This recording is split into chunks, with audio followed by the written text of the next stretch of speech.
কোন স্ত্রী যদি স্বামীকে একটি কথা বলে, একটি কথা বলার কারণেই ওই স্ত্রী জাহান্নামে যাবে।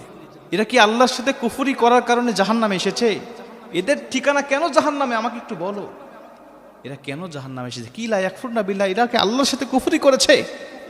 জিবরিল আমিন আলাইহিস সালাতু ওয়াস সালাম ডাক দিয়ে বলেন, ইয়া রাসূলুল্লাহ ক্বালা ইয়াকফুরনাল আশিরা, এরা আল্লাহর সাথে কুফরি করার জন্য জাহান্নামে আসে নাই। এরা আল্লাহকে অবাধ্য হওয়ার জন্য, আল্লাহর সাথে শিরিক করার জন্য আল্লাহ এদেরকে জাহান্নামে দেয় নাই।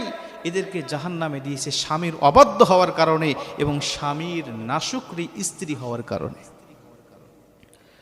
মুসলমান ভাইরা আমার, খুব মনোযোগ দিয়ে কথাগুলো শুনে নেবেন।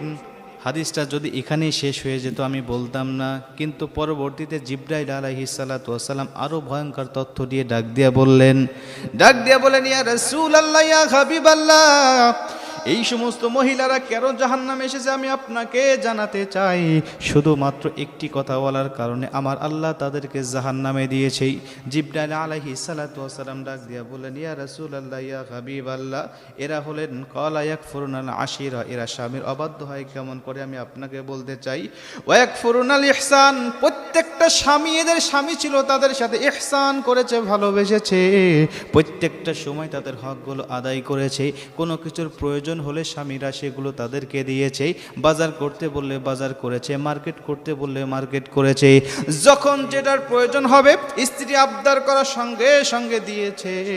কিন্তু হঠাৎ করে কোনো একদিন অবহেলার কারণে, হঠাৎ করে কোনো একদিন যদি স্বামী তাকে না দিতে পারে, যদি কোনো কিছু ভুলে হোক অথবা যে কোনো কারণবশত কারণে যদি না দিতে পারে, স্ত্রী তখন সারা জীবনের ইহসানের কথা ভুলে যায়, সারা জীবনের স্বামীর অবদানের কথা ভুলে যায়।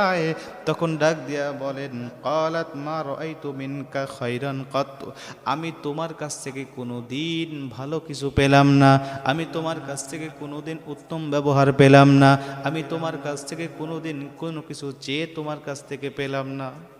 সারা জীবনের অবদানকে অস্বীকার করে একটা কথা বলে সে সবকিছু শেষ করে দেয়।